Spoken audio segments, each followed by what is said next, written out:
Si vous lisez souvent des œuvres spirituelles, préférez ceux qui traitent de l'autoréalisation. Des livres comme la Bible et la Gita Bhagavad ne devraient pas être lus comme une lecture de romance. Choisissez un extrait, réfléchissez à sa signification et évaluez la vérité qui y est contenue. Ensuite, essayez de vivre cette vérité dans la vie quotidienne. Il y a 3 Bibles à partir desquelles je retire mon inspiration. La Bible chrétienne, la Bhagavad Gita en hindou et mon livre « Chuchotes de l'éternité » qui m'ont offert par Dieu par la méditation et la perception intuitive. Cependant, j'obtiens plus de vérité intellectuelle que sur les pages imprimées. Lisez, après la méditation, commentez les œuvres en utilisant une perception intuitive. Gardez votre esprit occupé la plupart de votre temps avec de bons livres lorsqu'il ne médite pas. Pendant le temps libre, il concerne les œuvres intéressantes qui protègent votre esprit des pensées inactives, capables de créer l'ennui et l'insatisfaction. Le mari et la femme doivent équilibrer leur amour avec un contrôle de soi. Lire et discuter de bons livres, au lieu de verrouiller des guerres familiales inutiles ou des discussions de mariage qui ne font que compromettre la paix. Si vous voulez être heureux, apprenez à vivre seul et plongez dans l'introspection à tous les types d'expériences. Bons livres, problèmes, religion, philosophie et joie intérieure. La retraite rentable, volontaire et habituelle est le prix du vrai bonheur. Lorsque vous êtes au milieu d'une foule de locuteurs, vous recueillez dans la cellule de vos pensées profondes et profitez de la paix de votre source intérieure de silence. Ne faites pas tout. Moi-même, comme je l'ai dit, j'aime rire. Mais quand je veux être sérieux, personne ne peut me déchirer. Soyez heureux et gai, surtout à l'intérieur. À l'extérieur, montrez-vous cordial. Ne gaspillez pas la perception de la présence de Dieu. Achetez lorsque vous méditez. Bavardant l'air, lâche. Les mots en aval sont comme des projectiles. Ils percent le seau de paix de la paix. Réservant un temps précieux dans la conversation et en riant, il constatera bientôt qu'il ne restait plus à l'intérieur. Remplir le seau de votre conscience avec le lait de la paix méditative. Et le garder plein, le jeu est un faux bonheur. Trop de rire perce l'esprit, laissant la paix contenue dans le drain de seau avec un énorme gaspillage. Méditez régulièrement en vous, vous trouverez une paix réelle. Ensuite, vous aurez quelque chose à comparer au plaisir des sens. Cette comparaison vous amènera automatiquement à vouloir mettre de côté les mauvaises habitudes provoquant la souffrance. La meilleure façon de résister à la tentation est de compter sur quelque chose qui peut être avantageusement. Ne laissez jamais votre esprit être séduit par le désastre de l'excès de marketing, de distraction, etc. Soyez profond. Dès qu'il succombe à l'agitation, tous les anciens problèmes commencent à presser son esprit. Sexe, boisson et argent. Sans aucun doute, un peu de rire et de plaisir est une bonne chose de temps en temps. Mais ne laissez pas la légèreté vous dominer. J'aime aussi rire de temps en temps. C'est connu. Et il est également connu que lorsque je décide d'être sérieux, rien et personne, vous pouvez me sortir de mon moi intérieur. Soyez profondément dans tout ce que vous faites, même lorsque vous souriez, ne perdez pas la sérénité intérieure. Soyez heureux à l'intérieur, mais aussi un peu contenu. Concentrez-vous sur la joie intime. Toujours s'accrocher à soi. Laissez-le juste pour manger, parler ou travailler, puis se tourner vers lui. Soyez calmement actif et activement calme. C'est l'attitude du yoga. Un jour noir, pensez aux nombreux qui avaient ensoleillé. Lorsque des inquiétudes surviennent et que vous pensez qu'ils prendront soin de votre vie pour toujours, rappelez-vous les innombrables moments de bonheur qui sont venus dans le passé. C'est ingratitude à celui qui donne tout oubliant, les bonbons sourires de 50 ans, juste parce qu'il est tombé malade pendant 6 mois. Il est inutile de créer une symétrie mentale et d'ignorer des décennies de bonheur. En prenant les tribulations de quelques semaines ou mois trop au sérieux, il ne craint pas cette ignorance passagère, propre aux mortels, car dans son âme jasa la mine secrète de la sagesse divine. Depuis que nous avons été faits à l'image et à la ressemblance de Dieu, toute sa sagesse et son bonheur sont stockés dans un coin du sous-sol de notre subconscient. Rirez quand tout se passe bien est facile et naturel. Mais rire quand les choses semblent sur le point de nous détruire est difficile et admirable, le signe d'une conscience supérieure et d'une garantie de bonheur durable. Devenez un expert en joie et un médecin en tristesse, à guérir avec les rayons X de vos cœurs mélancoliques et fatigués. Lorsque vous êtes malade, ne vous inquiétez pas de la durée de votre souffrance, mais pensez aux jeunes et aux années saines que vous avez appréciées. Ce que vous aviez, vous pouvez avoir à nouveau. Si vous travaillez assez dur, découragé, c'est l'option à long terme et nocif à long terme. Il est beaucoup plus facile de se battre avec toute la force jusqu'à ce que vous gagniez. Face à la tristesse de joie, détruisez les pensées dégoûtantes de l'échec avec le tonique de la conscience du succès. Sans le discours avec le Burial of Harmony. Cautérisez l'agitation avec calme. Lancez les ennuis aux flammes de la jeunesse. Annoncez le mal avec le bien. Entends les idées de l'environnement. Celui qui est naturellement calme ne demande pas son sentiment de raisonnement, de justice ou d'humour, quelles que soient les circonstances. Il n'empoisonne pas vos tissus corporels avec de la colère ou de la peur qui affectent la circulation d'une manière différente. C'est un fait prouvé que le lait de la mère enragée peut avoir des effets pernicieux sur votre enfant.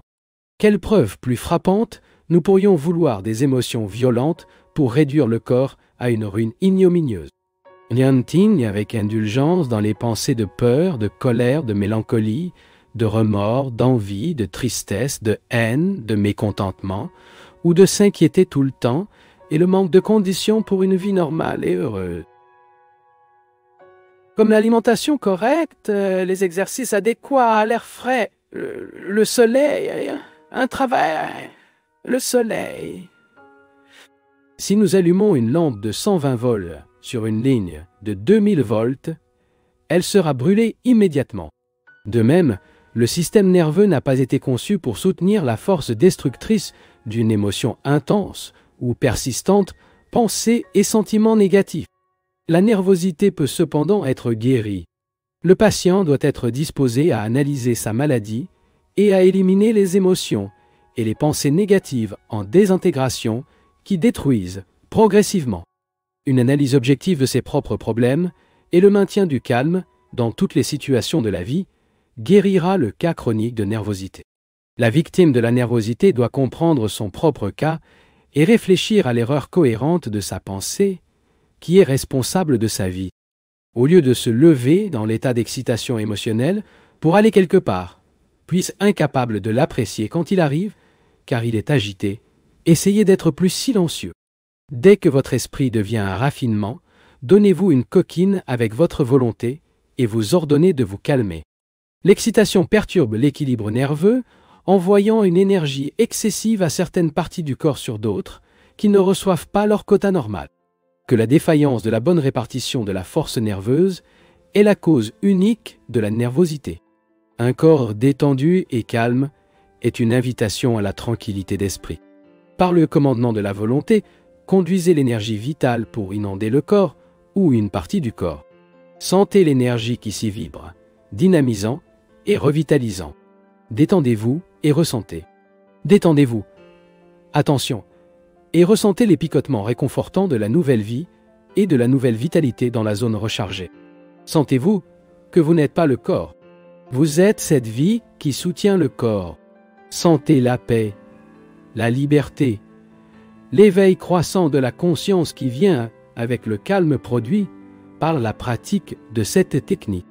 Lorsque vous avez la paix dans chaque mouvement de votre corps, la paix dans votre pensée, votre volonté, votre paix dans votre amour et votre paix, et Dieu dans vos ambitions, rappelez-vous, vous vous êtes unis avec votre vie. Bien que la vie semble capricieuse, incertaine et pleine de problèmes de toutes sortes, nous sommes toujours sous la protection amoureuse et conseillée de Dieu. Ne faites rien de rien. Rappelez-vous que chaque fois que vous vous inquiétez, vous approfondissez l'illusion cosmique en vous. La peur d'échouer ou de tomber malade est cultivée en couvant ses pensées dans l'esprit conscient jusqu'à ce qu'ils enracinent le subconscient et enfin dans la superconscience. Ensuite, les peurs enracinées superconsciente et subconsciente, commencent à générer et à remplir l'esprit conscient des plantes de la peur, qui ne sont pas aussi faciles à détruire que les pensées originales. Après tout, ces plantes produisent des fruits toxiques qui sentent la mort. Commencez-les de l'intérieur, en vous concentrant puissant dans le courage, et déplace votre conscience vers la paix absolue de Dieu en vous. Quelle que soit votre peur, démentiez-vous de votre esprit, et donnez l'affaire à Dieu. Avoir confiance en lui. Une grande partie de la souffrance n'est due qu'aux préoccupations. Pourquoi souffrir maintenant, si la maladie n'est pas encore arrivée? Une fois que la plupart de nos maladies sont causées par la peur, si vous vous abandonnez, vous serez immédiatement libre. La guérison est instantanée. Chaque nuit, avant de coucher, faites la déclaration suivante. Le Père Céleste est avec moi et je suis protégé. Impliquez-vous mentalement dans l'esprit. Vous ressentirez votre merveilleuse protection. Tant que vous gardez votre conscience en Dieu, vous n'aurez jamais peur. Tous les obstacles seront surmontés par le courage et la foi. La peur vient du cœur. Si jamais vous vous sentez dépassé, maladie ou accident, vous devez inspirer et expirer profondément, lentement et rythmiquement plusieurs fois, vous détendre à chaque respiration. Cela aide à normaliser la circulation. Si votre cœur est vraiment calme, vous ne pouvez pas ressentir de peur. Notre problème est qu'au lieu de vivre uniquement dans le présent, nous essayons de vivre dans le passé et à l'avenir en même temps. Ces charges sont trop lourdes pour l'esprit. Nous devons donc les restreindre. Le passé a disparu. Pourquoi continuer à le porter dans l'esprit? Laissez-la prendre soin de ses charges un à la fois. Le cygne ne mange que les solides contenus dans le liquide, il filtre dans son bec. De même, nous ne devons nous souvenir que des leçons que nous avons apprises dans le passé et oublier les détails inutiles. Cela soulagera beaucoup l'esprit. Lorsque nous avons trop à faire en même temps, nous nous décourageons. Au lieu de s'inquiéter de ce qui doit être fait, disons simplement « cette fois c'est le mien ». Je ferai de mon mieux. L'horloge ne voyage pas 24 heures dans une minute, et vous ne pouvez pas faire en 1 heure ce qu'il ferait en 24 ans. Vivez chaque instant présent et intensément, et l'avenir prendra soin de vous. Appréciez pleinement la merveille et la beauté de chaque instant. Pratiquez la présence de la paix. Plus vous en faites, plus vous sentirez la présence de ce pouvoir dans votre vie. Le plaisir de l'homme moderne est d'obtenir de plus en plus, sans se soucier de ce qui arrive aux autres. Mais ne serait-il pas mieux, beaucoup mieux, de vivre simplement, sans beaucoup de luxe et avec moins de soucis?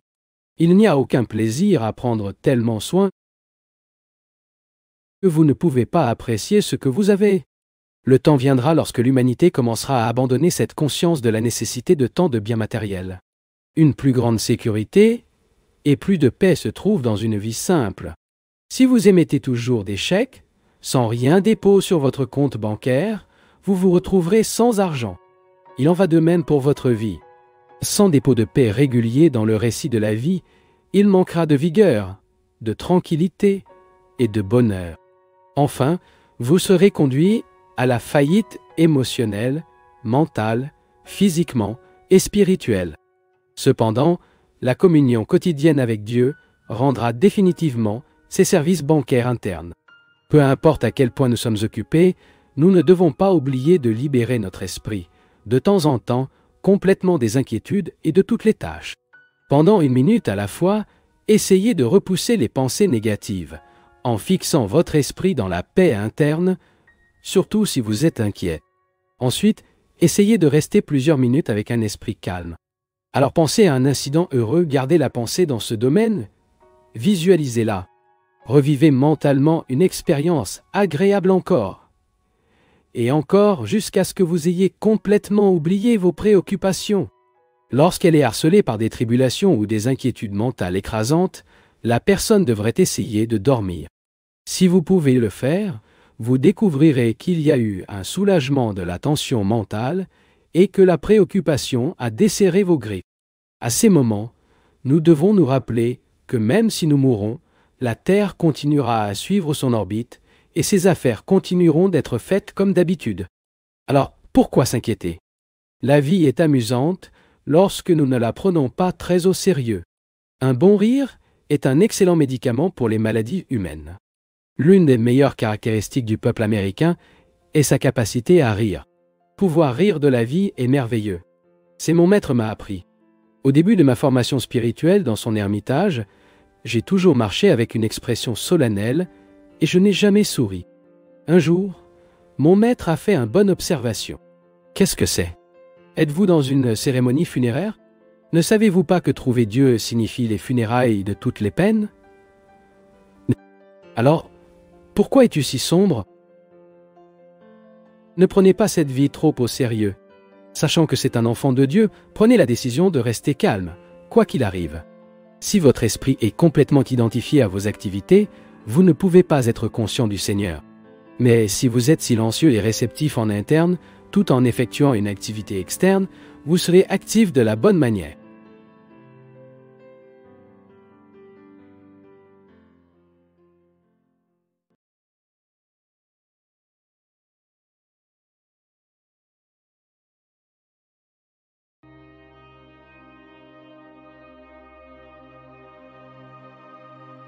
Dans les grands saints, nous voyons la combinaison idéale de qualités masculines et féminines. Jésus était comme ça, ainsi que tous les maîtres. Lorsque vous aurez atteint ce équilibre, cette raison et ce sentiment parfait, vous aurez appris l'une des principales leçons auxquelles vous avez été envoyés ici. L'humanité doit comprendre que la nature fondamentale de l'âme est spirituelle. Pour que les hommes et les femmes ne se font face uniquement comme un moyen de satisfaire la luxure, c'est de courtiser la destruction du bonheur.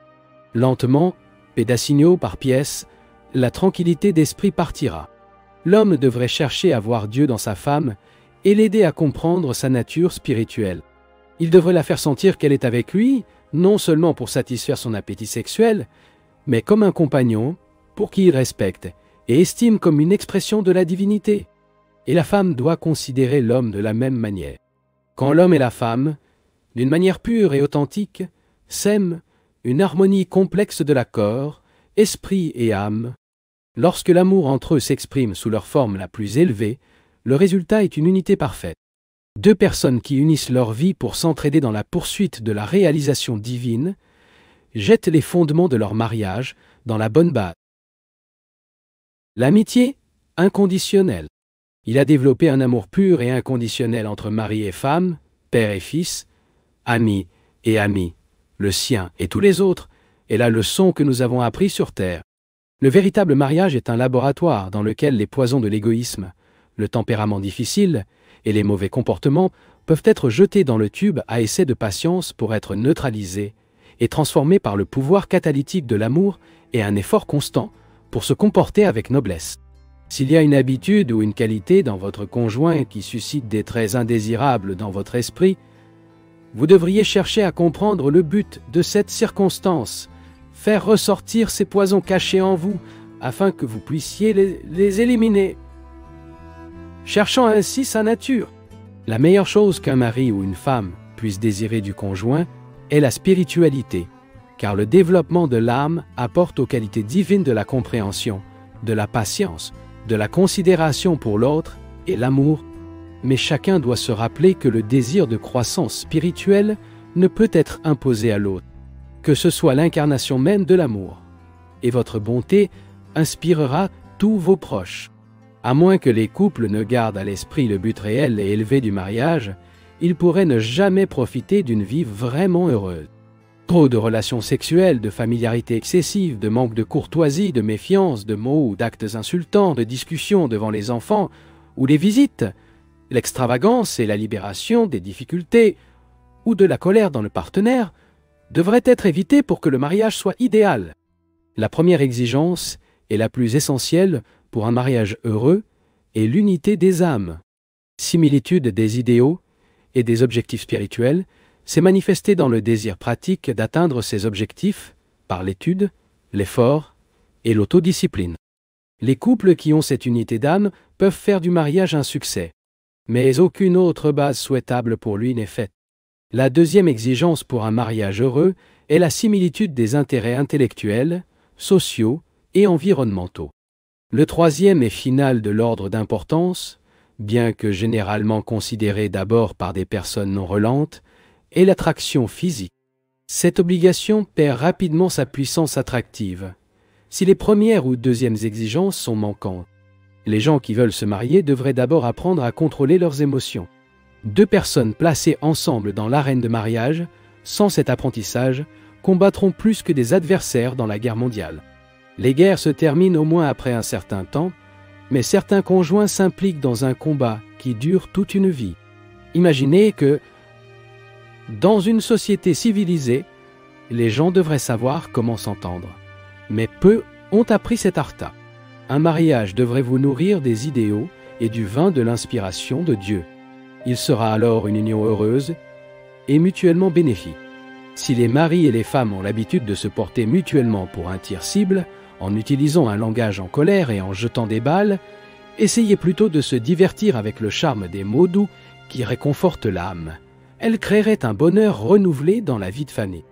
Le sexe a sa place dans la relation conjugale entre l'homme et la femme. Mais s'il devient le facteur primordial de cette relation, l'amour frappe les ailes et disparaît complètement. À sa place, il apparaît donc la possessivité, la familiarité excessive, les abus, la perte d'amitié et la compréhension. Bien que l'attraction sexuelle soit l'une des conditions dans lesquelles l'amour est né, le sexe seul n'est pas l'amour. Le sexe et l'amour sont aussi loin les uns des autres que le soleil et la lune. Ce n'est que lorsque la qualité transmutante du véritable amour est suprême dans la relation que le sexe devient un moyen d'exprimer l'amour. Ceux qui vivent trop dans le plan sexuel sont perdus et ne peuvent pas trouver de satisfaction dans la relation conjugale. Grâce à l'auto-témoignage, dans lequel le sexe n'est pas l'émotion déterminante, mais uniquement accessoire sur l'amour, et le mari et la femme savent ce qu'est le véritable amour.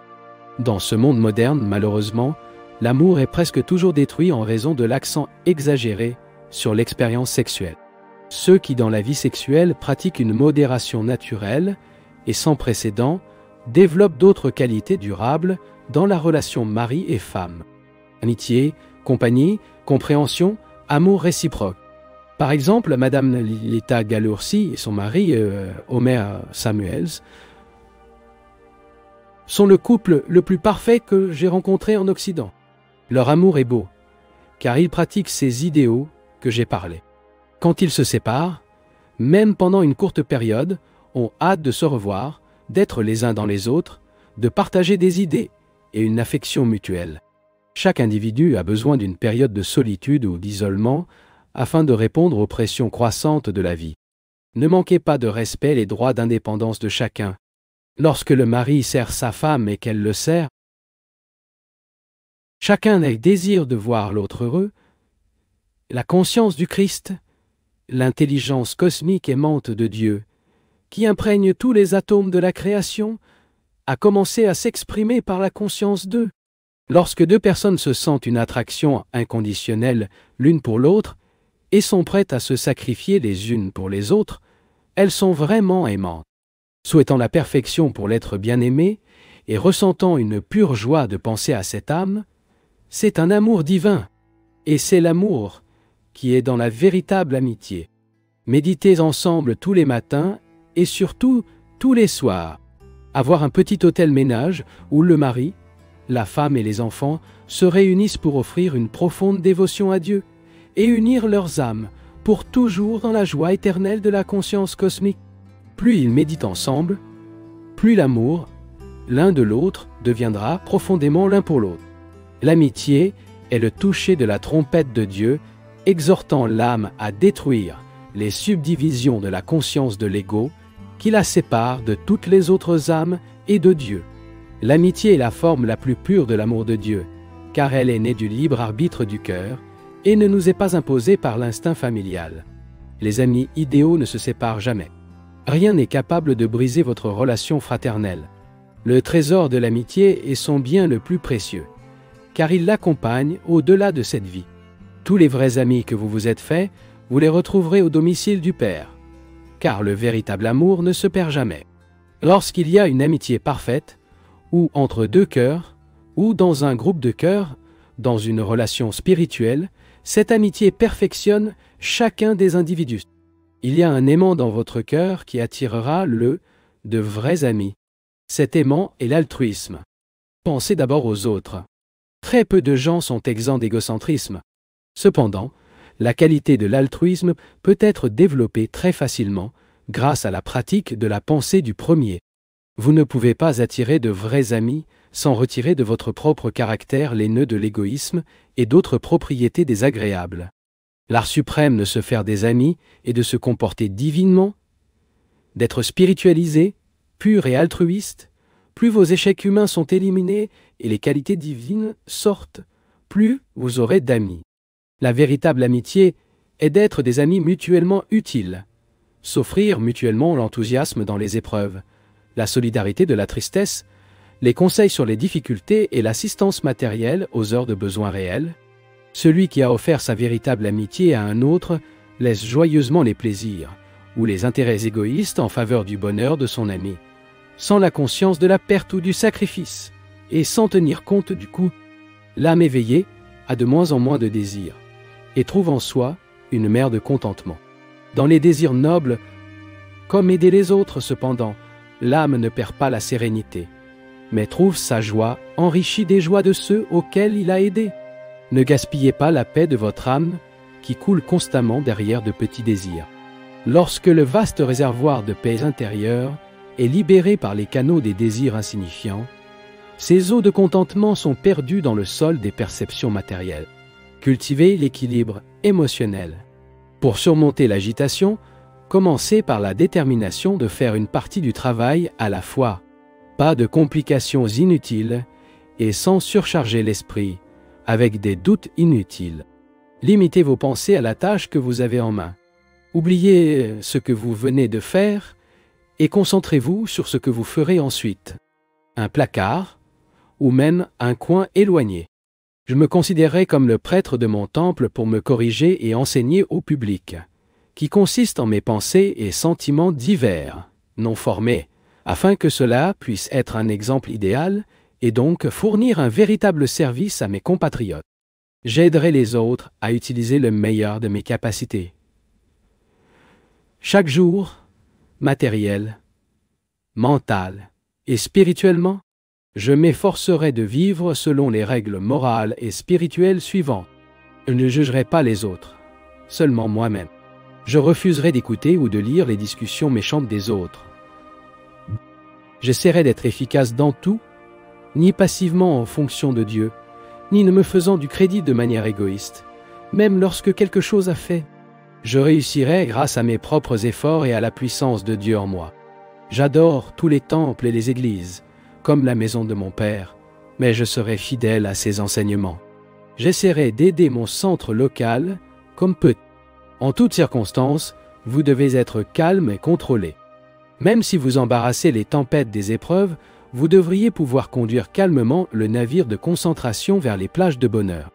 La personne ordinaire est influencée par l'environnement. L'homme de concentration façonne sa propre vie. Il prévoit sa routine, en fin de compte, à la fin de la journée, à ses plans et à être plus proche de Dieu et de son objectif. Vous ne devez blâmer personne au-delà de vous-même pour vos problèmes. Chaque matin, il décide qu'il sera gentil avec ses amis et ses ennemis, qui méditeront plus profondément que la veille, qu'il lira de bons livres et ainsi de suite. Analysez et découvrez s'il a progressé ou non. Vous ne devriez pas mener une vie stagnante. Chaque jour, il encourage les réalisations plus importantes. Assurez-vous de ce que vous voulez venir vers vous, puis utilisez toute votre volonté pour atteindre votre objectif, en gardant toujours votre esprit tourné vers Dieu. Je ne veux rien d'autre dans votre cœur, sauf pour connaître Dieu. Donc, toutes choses viendront à vous. Pour créer une volonté dynamique, déterminez-vous à faire tout ce que vous pensiez que vous ne feriez jamais dans la vie et consacrez toute votre volonté pour accomplir une chose à la fois. Assurez-vous d'avoir fait une bonne sélection, puis de refuser de céder à l'échec. Utilisez votre volonté pour vous perfectionner dans cette vie. Vous devez dépendre de plus en plus de l'esprit, car l'esprit est le créateur de votre corps et de vos circonstances. À partir de maintenant, essayez de remplir vos tâches intéressantes avec tout votre cœur. et leurs tâches inintéressantes avec une profonde attention. Supprimez toutes les pensées dispersées qui se présentent dans votre esprit lorsqu'elles se sont concentrées sur un problème important. La plupart des gens pensent à des sujets totalement différents lorsqu'ils remplissent des devoirs importants. Certains hommes d'affaires ne sont pas de bons gagnants d'argent, ni de maris prospères, car ils sont bureaux, ruminer les problèmes avec leurs épouses et, lorsqu'ils sont à la maison, ne pensez qu'aux problèmes de l'entreprise. Concentrez-vous sur une chose à la fois. Votre concentration devient super concentration lorsque vous la transformez en la puissance de l'accomplissement illimité, en le combinant avec la puissance de Dieu. Méditez régulièrement pendant une demi-heure tous les matins et demi avant de vous coucher la nuit. Sentez-vous tranquillement après la méditation, ressentant une paix inaltérable. Le sentiment que vous appréciez la paix pendant ou après la méditation profonde est appelé intuition. Si vous continuez à exercer ce pouvoir quotidiennement, il se développera et sera prêt à vous aider.